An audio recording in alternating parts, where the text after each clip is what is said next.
The rotor noise makes it impossible to hear each other, despite the fact I was promised we'd be traveling in one of those stealth helicopters.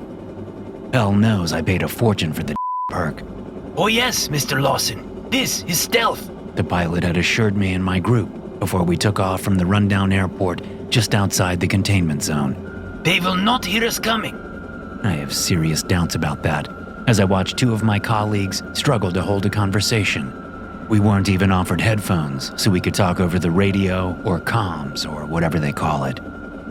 We've spent maybe 2 hours in the air when the pilot shouts something and gives us all a thumbs up. What did he say? Torsten Collins asks as he leans across the bench seat to shout close to my ear. I don't know.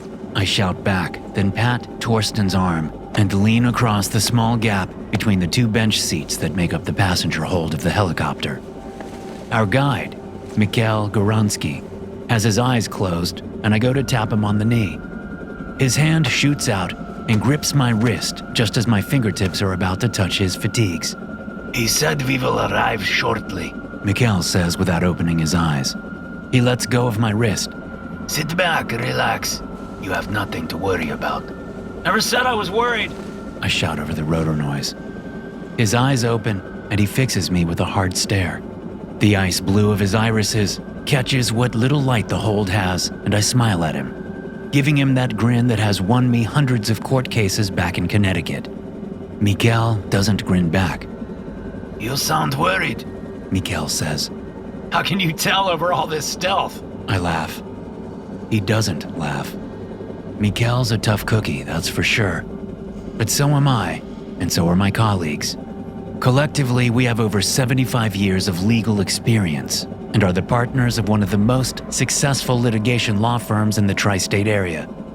None of us even flinch when we go on head-to-head with the big Manhattan firms. And between us, we've gone big game hunting on every single continent in the world. I've personally bagged 2 bull elephants, and both of them were probably bigger than the house Mikhail lives in. So, tough cookie or not, he's picked the wrong group to try to intimidate. You said you served, Randolph Black says from the same bench seat as Mikhail. He leans in close to the man, a move I've watched him do 1,000,000 times during depositions. Why aren't you serving now? Your country's at war with the Russians. Are we? Mikhail responds, twisting his neck slowly so he faces Randolph head-on. I had not noticed. To his credit, Randolph does not ease back even a millimeter. He simply nods and waits. Mikhail waits as well, and I'm busy watching this standoff when the helicopter suddenly lurches to the right. Randolph grabs a strap that hangs from the ceiling. I brace my arm against the door on my side. Mikhail sighs and stands up. He pushes past Randolph and squeezes his bulk between the gap in the pilot and co-pilot's seats. Randolph gives me and Torsten that look he gets when he's annoyed by a waiter or dealing with a new caddy. Torsten leans close to me again. Randy is out for blood, he shouts in my ear. Mikhail better get back on his good side. Yeah, it'd be a shame if there was an accident. We smirk and laugh. Randolph purses his lips and nods. He may not be able to hear us, but I can tell he knows what we're saying. Getting on Randolph's bad side is not a smart move for anyone. While hunting in Madagascar, Randolph pistol-whipped a teenager for sneezing just before he was going to take a shot. He yanked that .45 from his hip and slammed the butt into the kid's temple like he was trying to crush a roach. We all heard the crunch just before the kid collapsed into the dirt. The other guides were like his uncles or something. Who knows with these people? And they picked that kid up and walked him the mile or so to the waiting trucks. It set us back 3 hours that day, and you can be sure I deducted that from our payment. Plus a little extra for the blown shot the kid caused. I never did find out what happened to that teenager. He's probably drooling into a cup in some thatched hut while pissing his pants every time someone reaches for their hip. Maybe he learned his lesson. I hope so. Otherwise, he needs to just call it a day and give that drool cup to someone worthwhile. What's so funny? Randolph yells across from me. Madagascar. Randolph smirks, then looks at Mikhail as he retakes his seat. But? Mikhail asks, seeing Randolph staring at him. Do you have more insight into my country's troubles? That's why they called the fight between the Protestants and the Catholics in Northern Ireland, James shouts. I lean forward so I can see him past Torsten. He's wedged himself into the corner by his door and looks pretty damn comfortable. I swear, that man can look relaxed anywhere in the world, no matter the circumstances. What the hell are you talking about? I yell. The IRA, the Irish. They called the war the Troubles. I am not Irish, Mikhail says. No, I suppose you aren't. James responds with a nod. Just making a comment on your comment. Comments on comments. Randolph says and pumps his fist in the air. Comments on comments. The rest of us shout and pump our own fists. Except for Torsten. He's half a second late. What was that? Mikhail asks, looking back and forth between us. He doesn't look confused. He doesn't even look interested in our answer. For my decades of observing human behavior, I'd say he's the kind of guy who doesn't like to be left out of something. It's an inside joke, I tell him. He frowns. A joke only the four of us understand. Although Torsten always fucks it up. A waste of a joke then if only 4 people know it, Mikhail says, and closes his eyes as he leans back against the seat. We will land very soon. How soon? Torsten asks. Very soon, Mikhail replies. Do not worry. No one is worried. I snap. Randolph frowns at me. I roll my eyes. He rolls his. Good, Randolph says to Mikhail. We didn't pay for a helicopter ride. We paid to hunt some wolves. Mikhail doesn't respond. Hey, did you hear me? Randolph says louder. We're paying to hunt wolves, so we'd better get to that sooner rather than later. Mikhail holds up his right thumb, then lets it fall back into his lap. Randolph and I roll our eyes at each other again. Some people inflate their place in life, and Mikhail seems to be one of the unfortunates who believes his place is on equal footing with those who pay for his services. It'd be awful if he accidentally found out how wrong he is. The rotor noise changes, and the smooth but loud whir turns to a high-pitched whine. See? Mikhail says. You'll get yours sooner, rather than later. That's not exactly the correct response to that phrase, Torsten says. Mikhail shrugs. The helicopter banks to the right, then begins to slowly turn until we are over what looks like an empty field. It's hard to tell in the darkness. My assumption is proven correct the moment we touch down, and Mikhail rushes to open the passenger hold and drops a set of steps for us. All I can see is dead grass lit up by the almost full moon above. I hop out and stay low until I'm free of the rotor space. Then I straighten up and look around. Yep, nothing but an empty field. I wonder what grew here, James asks, sauntering up to me. You know, before. Before the nuclear plant went boom? Randolph asks, joining us. It didn't go boom, Torsten says from right behind Randolph. It melted down, causing a chain reaction, which did in turn cause several large explosions. But it wasn't like the nuclear accident was an explosion itself. There was no mushroom cloud. How many of us here asked for all that useless information? I reply, looking at my colleagues. Raise your hand if that's what you care about right now. I only care about bagging some mutant wolves, Randolph says. Same, James says. I make a sad, mocking face and look at Torsten. Sorry, Torsty, but no one gives a shit about trivia time, I say. You guys are assholes, Torsten responds, but not in a hurt way. And they aren't mutants. They just live in a high radiation zone. Good to know, Randolph replies. I still only care about bagging mutant wolves. I swear, Torsten says with an exaggerated sigh. Torsten's used to getting picked on. There is always one in a group, and Torsten's our one. The helicopter completely powers down, and we wait out in the middle of the empty field for Mikhail, the pilot and co-pilot, to unload our gear. We all check our watches, any one of which costs more than the helicopter we flew in on. 6 minutes, Randolph says. 4, Torsten says. I'll go with 4 too. I say. You can't do that. Torsten protests. Pick your own damn number, Tim. Fine, I say and flip him off. 4 minutes, 30 seconds. I'll take 5. James says. We continue to stare at our watches until the last of our bags are placed in front of us. I win. Randolph says. 6 minutes and 8 seconds. You time us? Mikhail asks, not even close to out of breath from hustling back and forth from the helicopter with our hunting gear. You think we are a game? Everything is a game, Randolph says. especially you. I see, Mikhail says, then kneels next to a ratty old canvas duffel bag that is definitely not owned by any of us.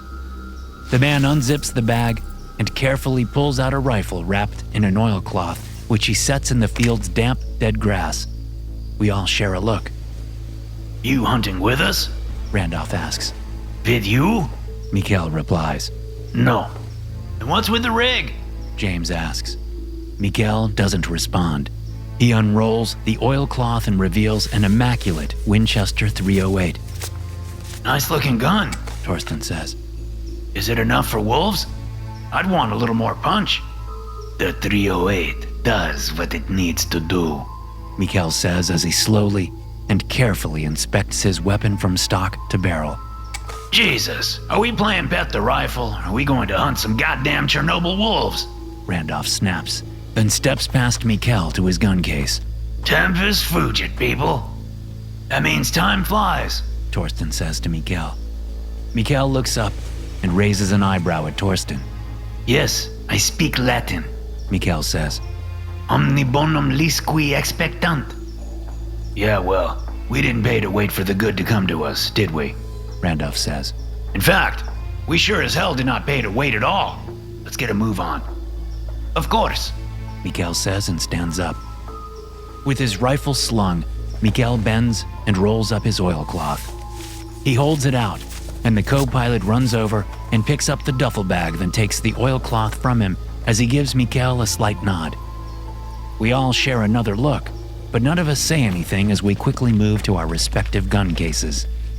I place my thumb against the first lock pad and it flips open. I do that 3 more times along the front of the case until I have the entire thing unlocked and opened. Inside sits my baby. Originally, it was a stock Azure Safari Lux, but I have added a few special modifications making the gun one of a kind, in my opinion. Both James and Torsten use a version of the Krieghof Classic. They've modified theirs too. But for Randolph, who just can't be run-of-the-mill, as he likes to say, he sports a Rigby Rising Bite double rifle that he had custom fitted. He traveled to and from his gunsmith in Vienna for over a year before they had the measurements precisely dialed in. From the distance between his cheekbone to the end of his chin, to taking a silicone mold of his shoulder in various outfits, he made sure the gun fit him and him alone. Then, even after all that, it was another 18 months before the gun could be built. Then, and I'm not shitting you, he spent 6 more months of back and forth travel as they made sure the build was completed to specifications. And the Rigby company is in the UK. He could have gone directly to them in London, but that's not Randolph. No, Randolph has a gunsmith in Vienna, so he flies to Vienna. And we're talking Vienna, Austria, not Vienna, Virginia, in case there's any misunderstanding. What do you like to kill with that? Mikhail asks Randolph. Anything in my sights, Randolph replies, standing up with the rifle casually hanging from the crook of his right arm. Then he slowly brings it up so the barrel is aimed dead center on Mikhail's chest. Our guide says nothing. How much do we need to carry in? Torsten asks Mikhail. None. Mikhail says without turning away from Randolph. The helicopter will meet us at their first stop. They will carry everything for you. Finally, some service worth our money, James says and laughs. So we bring nothing?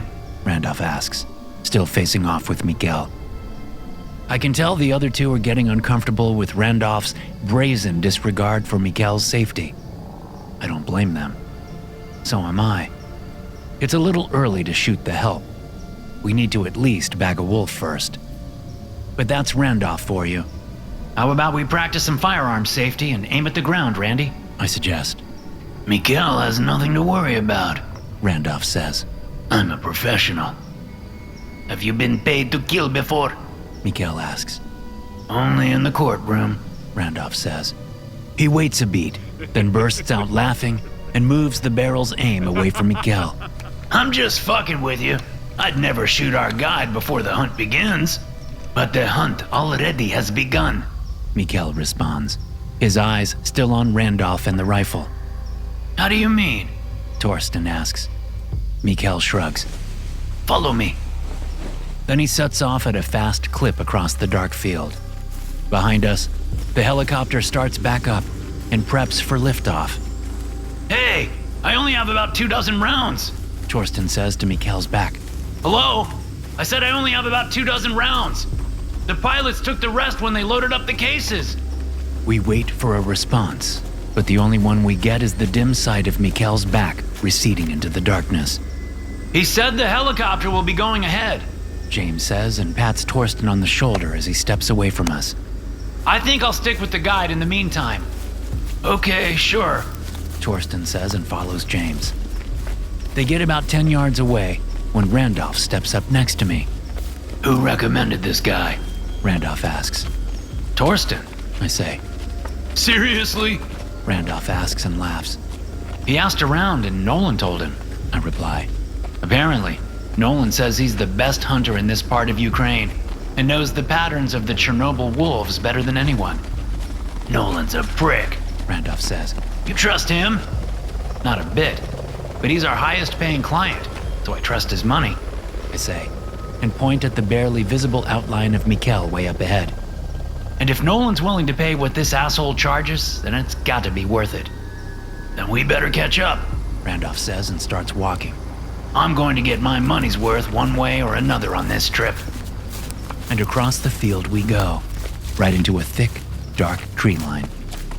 We spend about 45 minutes navigating the thick woods before we come to a decent-sized creek. What's the name of this creek? Torsten asks. Irrelevant, Mikhail answers. Weird name, James says with a chuckle. Might be good to know in case we get separated. I say.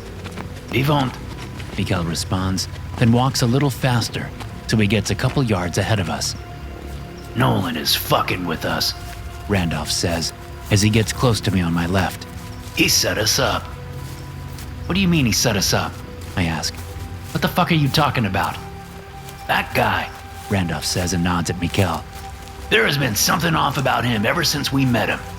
I think he's working for Nolan. What? That's crazy, I say. I paid this guy myself. I checked him out. He's fully bonded by Rutherfordton and McGuire. They don't fuck around, Randy. Doesn't matter, Randolph says. I smell a setup, and I'm never wrong. Especially when it comes to dangerous pricks like Nolan. Yeah, but why would he do that? I ask. Why would he set us up for anything? Because of the Krakauer deal going south, Randolph replies. He said he didn't blame us for that, I say, and look at Randolph. Randolph shrugs. His secretary says he was rage pissed at us for days after the deal fell through. His secretary? I ask, and it hits me. Jesus, Randy, are you banging her? Every Thursday at the Omni, Randolph says proudly. Can you blame me? Getting a woman like that into bed is why we do what we... Randolph stumbles, then reaches out and grips my shoulder. Then a far-off crack reaches my ears. Was that a gunshot? Torsten asks from up ahead where he's walking with James. You okay, Randy? I ask as I stop and steady him. I pat his chest. Tell me you just got a stitch in your side or something. He turns his body to me, and even in the darkness, I can see there's something wrong with the side of his neck. Randy? I put my hand to his neck, and he comes away wet and warm. I don't need to put my hand up closer to my eyes to know what I'm dealing with. I've seen and smelt plenty of blood at night. Randy's been hit! I call out. James and Torsten turn and run back along the creek the second they hear my voice. What the fuck do you mean he's been hit? James asks. I knew it, Torsten says. That was a gunshot. Randolph falls to his knees. I drop with him and hold my hand against his neck as I try to put pressure on the wound and stop the bleeding. Is that blood? Is he bleeding? Torsten asks, his voice pitching into panic territory. Yes, he's fucking bleeding. That's what happens when someone gets hit by a bullet, you fucking dipshit. I snap at him, then look ahead for Mikkel. He's nowhere to be seen. Motherfucker! I shout. Mikkel! Mikkel, where the fuck are you? I told you the hunt had begun. Mikkel's voice calls out from the darkness. Good luck, gentlemen. Oh shit. I say just as Randolph's eyes roll up into his head and he collapses against me.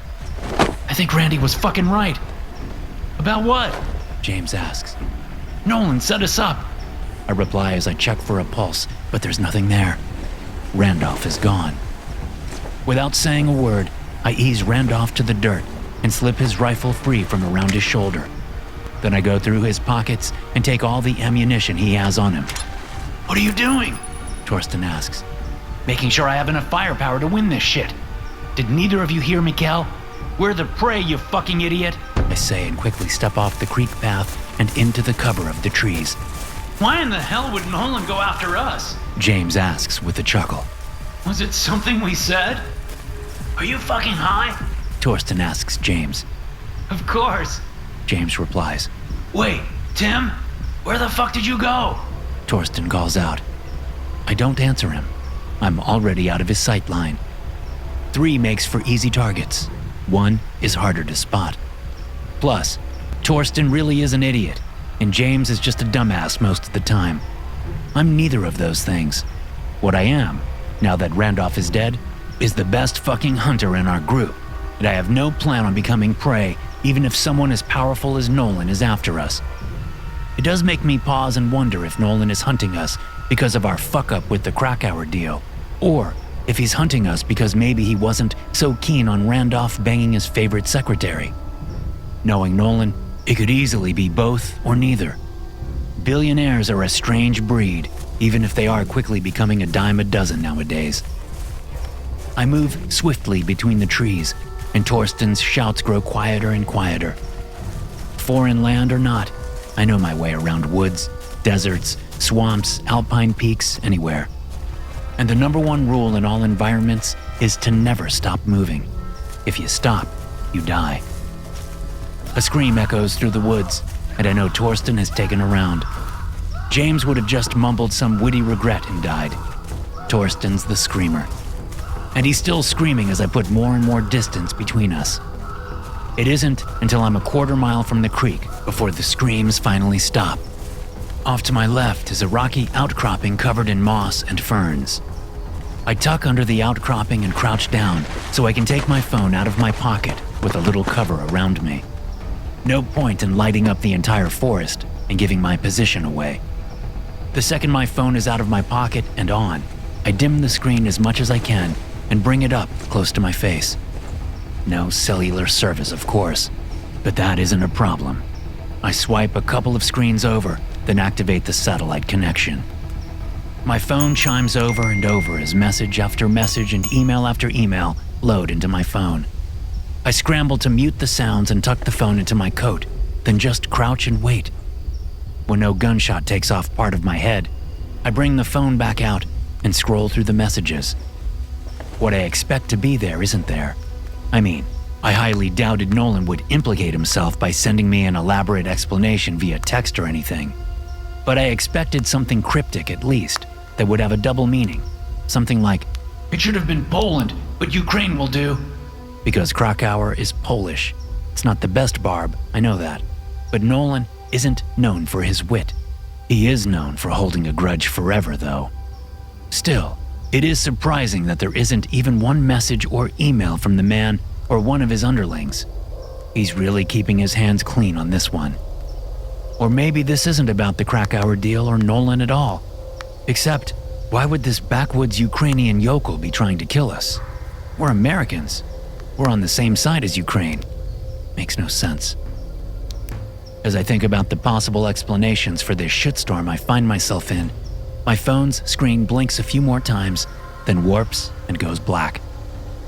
I was warned this might happen so close to the old reactor. I try every trick I know to get it to come back on, but the piece of tech in my hand is as useful as a brick. Oh, now I get why it's called that. I've never had a phone go out on me before. I pay to make sure that never happens.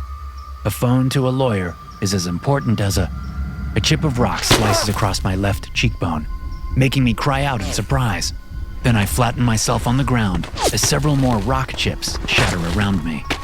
I wait for the echoes of gunshots but hear nothing. The shots aren't coming from someone far off. They're coming from someone close by, using a suppressor on their rifle. Shit. I squeeze myself as far under the rock outcropping as I can until the rock chips stop flying around me. Okay, Timothy, think this through. Think, damn it. Shots in the dark require some sort of visibility. Doesn't matter if they are up close or far off. The shooter needs to see their target. That means night vision goggles or an NVG scope. My money is on goggles, since we're talking close-range, suppressed fire. In other words, I'm trapped where I am. If I stick even a toe out, I'm gonna lose that toe. So how do I get out of this shit alive? That's the question that runs through my mind just before a second question slips in. Mikhail was close to us, but Randolph was hit from a round that was shot long range. The delayed crack of the gunshot told us that. So the second question is, who shot Randolph? Then a million other questions flood my brain. Does Mikhail have a whole team out here? Or could the shooter have been either the pilot or co-pilot of the helicopter? If there is a team, how many are there? And why are they shooting at us at all? Randolph's Nolan theory isn't feeling right. Not after the lack of a taunting message on my phone. I press my forehead into the damp earth. I've got to think this through. Long-range shot in the dark through trees. That's an expert shot. Maybe. The shot nicked Randolph's artery and he bled out. That's how he died. Not really from a kill shot. Which means maybe the shot was meant for either of us, or even Torsten and James, who were both ahead of us, and it was sheer luck it even tagged Randolph. Now, couple that with a bunch of close-range, suppressed fire, yet I don't have a scratch except for where the rock chips hit me. If a pro is after us, Randolph's head would be gone, and I'd be dead under this outcropping. Not pros. Geared up, yes, but not pros. Jesus H. Christ, this has nothing to do with Nolan. This is all Mikhail. He set us up. I hired him to guide us on a hunt, and instead, he guided us into an ambush. He said the hunt had already begun. We just didn't realize we were the prey, and Mikhail had another group out here that paid him a shit ton more so they could hunt people, not wolves. Well, fucking hell, I would have paid more if I knew that was an option. Quiet voices reach my ears, and I slowly roll over so my rifle is free. Randolph's rifle is pinned under me, but that doesn't matter. I'm only going to get one shot anyway. The voices get closer, and I instantly can tell they aren't American. Maybe Ukrainian? The language sounds familiar, except... Fuck. No, it's Russian. The language is Russian. I know a little from some of my work back home, and it's definitely Russian. But not pros, so not Russian soldiers. Although, maybe Russian soldiers are shit shots anyway. Slowly, so I don't rustle any leaves, I adjust my position and brace my back against the rock while I bring my rifle up further. The world around me is almost pitch black. Almost. Just ahead, possibly about 6 yards from the outcropping, there's a break in the trees above, and the hint of moonlight filters down into the forest. If they aren't pros, then they'll avoid that because of the light. NVGs seem self-explanatory, but I've watched honest-to-God geniuses temporarily blind themselves by looking in the wrong direction. I could get lucky and maybe that will happen, but I'm more so banking on whoever it is to come around the moonlight. I adjust my aim and wait. A twig snaps to my left and I fire. The sound is deafening in the close space, so I have no idea if I hit someone or not, since I can't hear any screaming. But I have no choice except to flee, since I just gave my position away. With my rifle in one hand, I scramble out from under the rocks and crawl my ass as far and fast as I can into the shadows before I get to my feet and run. Something hits my neck and I almost fall on my face, but my feet stay under me, so I keep going. After a few seconds of still being alive, I reach up and barely feel any wetness. Most likely I caught some tree bark, as whoever is back there fires after me. And I say fires because I can see bark ahead of me chipping off trees and turning into woody shrapnel. For sure not pros. I'd have more than a few rounds in the dead center of my back if they were pros. And from the amount of gunfire coming at me, I am more than certain it is a they and not a single shooter. The trees thin and the moonlight grows stronger. I begin to weave in and out of the trees instead of running straight out. I need the cover now that I'm even more exposed. I skid to a stop just before I tumble over the edge of a steep drop. Down below is a river whose name I can't remember. Privet or Privyat or Prinyat or who cares. Dirt kicks up at my feet and I can hear the gunshots now. My ears are still ringing pretty bad, but sounds are finally getting through. Sounds like shouting from at least 3 different men. Shouting in Russian for sure. I turn and run alongside the edge of the drop until I reach a good-sized thicket of bushes. Slipping in there, I sling my rifle over my shoulder and switch it out for Randolph's. It may be fitted to him, but it's still the best rifle I have. Better than mine, which has always bugged me until now. Squeezing myself between the tangled branches of the bushes, I try to make myself as invisible as possible. The fact that the bushes aren't being torn to shreds by gunfire means they lost sight of me at some point. They must have still been back in those trees a ways when I ducked in here. Minutes fly by, then I hear whispering. I angle my view and can see 4 men come out of the woods. 2 stay back, and it looks like one is helping the other stay upright. Maybe I did hit someone when I fired blind back at the outcropping. 2 men break from the group and follow my tracks to the edge of the drop. They kneel, talk to each other, then point to where the tracks lead, which is me. They talk loudly, almost like they want me to hear them. Then they both laugh. A taunt. My Russian is minimal, but I can make out some of the words and phrasing. They certainly aren't trying to stay quiet. Their voices easily carry to my hiding place, if it can still be called that. My blood runs cold at what I think they are saying. If I'm right, then Torsten and James are dead too, having been run down or caught or shot or something like that. Both men stop talking, stand, point at my hiding place, and raise their weapons. I have seconds to do something. But before I take aim and fire, several things happen all at once. A wolf howls from not too far away. One of the 4 men drops to a knee and slumps low as he clutches his side. His buddy, who had been helping him stand, crouches next to him, asking him questions in Russian. The man shakes his head and cries out. The 2 men that were about to open fire on me lower their weapons as they walk back to check on their friend. Then a chorus of wolf howls fills the air and the 2 men pause, their weapons back up and now swinging back and forth as the howls echo around them. Then Mikhail steps out of the woods about 30 yards away from them. I can tell that none of the Russians have a clue he's even there, though he isn't trying to hide himself and he's walking straight at them. Finally, one of the Russians notices Mikhail and calls out to him. Mikhail raises a hand in greeting but doesn't respond.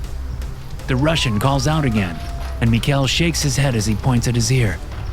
The Russian looks annoyed at the gesture and stomps toward Mikhail, closing the distance between them. The Russian on the ground cries out again, then fully slumps onto his side. The moonlight illuminates the man's blood-soaked shirt. Yeah, I definitely got him.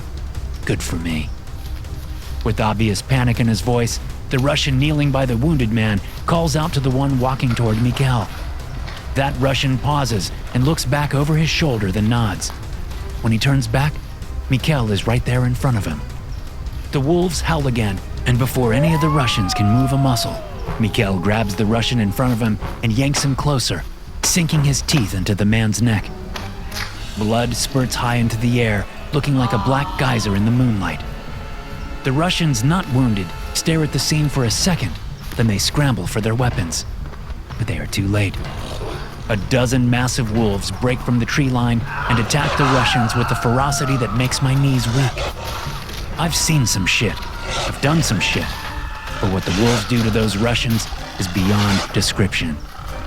I know wolves, and these do not act like regular wolves. There is no circling, there's no testing their prey's defenses, there's no communication or coordination between them. All I see is raw, brutal violence as the wolves take down the Russians and tear them limb from limb. The dead grass at the edge of the drop is stained deep black by the time the Russians stop screaming. With his chest coated in blood, Mikhail walks away from the Russians he killed and over to the feeding pack. One of the wolves breaks off and approaches him. Its hackles up. Mikhail shows empty hands and slowly bends a knee. He holds his empty hands out to the approaching wolf and lowers his head. Growling deep in its throat, the wolf gets closer and closer to Mikhail, then finally places its nose to one of Mikhail's hands. With a yip and a sharp bark, the wolf stops growling, then runs past Mikhail to the dead Russian. Two other wolves join the first one, and they tear into the body with enthusiasm. I just wait here in the bushes and try to keep from pissing myself. Not because of embarrassment or even discomfort, but because if I let my bladder loose, those wolves will smell my urine instantly. And considering the smallest of the wolves is bigger than me, I do not want them getting curious about my location. 30 minutes slip by as the wolves continue to feast. Then an hour. 2 hours. Nearly 3 hours go by before the wolves have satiated their appetites and, one by one, they slip back into the forest. Across the river, a sliver of light appears. It's already nearly dawn. Daylight is not going to be my friend. I need to move and get back into the cover of the trees before the sun fully rises, or I'll be the easiest thing in the world to spot. My only problem is Mikhail is still here. He's slowly going through the Russians' gear and consolidating everything he wants into one of their packs. What I need is for him to turn his back so I can get away. But no matter what he does or how long he takes, he's always facing in my direction. Could I put a round between his eyes at this distance? Not even a question on that one. Can I do it silently and fast enough that Mikhail can't defend himself? Yeah, that's the real question right there. And considering my luck so far in this trip, I'm not pushing it. Finally, as pinks and purples and oranges light up the sky across the river, Mikhail finishes scavenging the corpses. He stands, stretches, and unslings his rifle. Slowly, like he's in a dream, he puts the rifle to his shoulder, sights down the barrel, and takes aim right at my position. Then he fires, and a branch about 2 inches from my head snaps in half. Come out, Mr. Timothy Lawson, Mikhail says as he lowers his rifle. I do not ask twice. Without even having to think it over, I extract myself from the bushes with my hands up and a rifle hanging from each shoulder. I don't know what your deal is, but there has to be a way to work this out, I shout. There is, Mikhail says and walks toward me. Come closer. I hesitate. I do not ask twice, he says again. I walk closer to him, my hands still up. When we are about a yard apart, he stops and gestures for me to stop as well. Then he looks me up and down and smiles. You survive well, he says. I am surprised. I'm surprised to have a bunch of fucking Russians shooting at me, I shout. He cocks his head and I calm myself down. I need to remember what situation I'm in and not let my anger get the better of me. How much did they pay you? I ask, once I know I'm under control. Mikhail laughs. You always ask that. He must see the confusion on my face because he continues. The men like you, then men like these Russian pigs. The men who believe money solves everything. Always asking how much I get paid. May I ask you a question? I'd be a fool to say no, I reply. Is it a game, all this money? He asks. A game? No, it's life. I answer as I start to lower my hands. He shakes his head and I keep my hands up. But yes, in a way, it is a game. Money tells us who is winning. Winning what? Mikhail asks. Life, I say. Money equals status and power. It gives you access to places you wouldn't normally get to see. It allows for experiences others do not get to enjoy. Like this experience? Mikhail asks. Are you glad you get to enjoy it while others do not? To be honest, no, I'm not glad at all. He shakes his head and laughs. Americans, Russians, you are all the same, he says. A silence falls between us, then I clear my throat. May I ask a question? I say. He nods. The wolves. I say slowly, trying to find the right words. You led them to the Russians. Why? Is that your only question? He responds. I shake my head and he smiles. Good, He says. To answer, it is simple. The wolves of Chernobyl are hungry, very hungry. But as the land has changed them, their appetites have changed as well. I understand, because I was one of them once. Not what I was expecting him to say. He shakes his head and laughs again. No, I am not wolf monster man, He says. I was small child and lost when the wolves found me.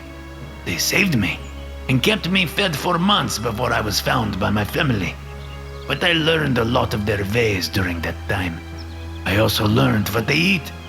He spreads his hands out to indicate the nearly picked clean bodies of the Russians. Then he hooks a thumb over his shoulder toward the forest. I bring them food now. Mikhail continues. If I do not, then they will eventually sneak into the villages and farms close by and attack the people there. The wolves of Chernobyl are hungry, and they must be fed. Why not kill the wolves and be done with all this? I ask, and almost regret it instantly as a dark cloud of emotions covers Mikhail's face. Why? I am smart man. I am skilled man. I man with a plan, as you Americans say. You con rich men like me into hunting trips, then let the wolves kill them, I say. I let men kill men. Then let the wolves kill the ones remaining. Except for you. You are a survivor. You may be useful. I don't understand. You have connections. You know other rich men. You can help feed the wolves. I'm not going to help you, I say. What are you even thinking? That I tricked my friends and family into a hunting trip where I know they'll die? You're fucking insane. And you are idiot, he replies. Not friends and family. Enemies. You suggest to enemies that you have done something they cannot do. That makes jealous. They want more than anything now. Then, you give my number and I do rest. What makes you think I'll help you? I snap. You do or you die, Mikhail says. No, I mean when I get home. Why would I help you? Why not just forget all about you and live my life? You'll be here and I'll be safe in Connecticut. But what story do you tell? Mikhail asks me. The one with crazy Ukrainian and giant wolves eating Russians after you ran away and let your friends die? Or the one where you survive a helicopter crash that your friends do not, leaving all of that law firm to just you? No questions will be asked because I can make sure no questions can be answered. You get more money, you win the game of life. I open my mouth to argue at the absurdity of his proposal. No words come out. Mikhail does have a point, and if he can pull off things on his end, then I know I can pull off things on my end. What's my cut? I ask and nod down at the Russian corpses. I know what I paid for this trip. What did they pay? Whatever it is, I want a percentage of this whole operation. So you will consider an arrangement? Mikhail asks. Yeah, I say, and can't believe I'm actually considering it. I tell you percentage when we get back to helicopter, Mikhail says. We need to leave before sun all the way rises, or we become target for Russian missiles. Then he turns for me and walks off into the woods. I struggle to keep up, but manage it for the most part. I only stumble and trip a couple of times along the way. Mikhail never pauses to see if I'm following or flat on my face. When we arrive at the field, I almost want to cry at the sight of the helicopter. It never left. That was all part of the ruse.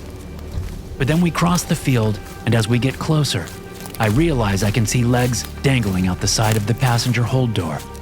I stop, and Mikhail stops without looking back. He's testing me, seeing if I'll break. Fuck that. This Ukrainian prick can't break me. I walk again and Mikhail walks again. Then we reach the passenger hold and I see Randolph's body stacked on top of James's body. Where's Torsten? I ask. Here, Torsten says from behind me. I whirl around and come eye to eye with the barrel of his rifle. Torsten, I ask, looking down the barrel at his scrunched up face. what the fuck, man? Did he ask for a percentage like I told you he would? Torsten says. What are you talking about? Yes, Mikhail says, and I realize the question was for him and not me. but it got him to walk here like you also said it would. Better than carrying his sorry ass. Torsten says with a smirk. Torsten, what is happening? I'm taking over the firm. It took me a long time to find Mikhail and his operation, but I did, and it's all gone exactly to plan. I said it would. Mikhail says. So all of this was bullshit? I snap. Mikhail's story about the wolves? Him needing someone to introduce him to Rich Marks? All of that was so I'd walk back to this helicopter on my own 2 feet? All of it true. Mikhail says. All of it. Torsten agrees. Mikhail's story really moves me. I like wolves. You like wolves? I nearly shout. You fucking have your partners murdered, and that's what you say? That you fucking like wolves? Yes, Torsten says. Why are you surprised? You guys have been making fun of me for years. You have always thought of me as the weak one. You have always shit on me. Well, fuck you, Tim. Fuck Randy and fuck James. Maybe I am weak, and maybe stories about wolves move me. But guess what? Fucking what? I don't have to take your shit anymore, he says. And the wolves of Chernobyl are very, very hungry. So I'm thinking they still need some food. The muzzle flash comes before I can respond. Thanks for listening. If you enjoy these stories, be sure to subscribe to the podcast and check out some more of my episodes here.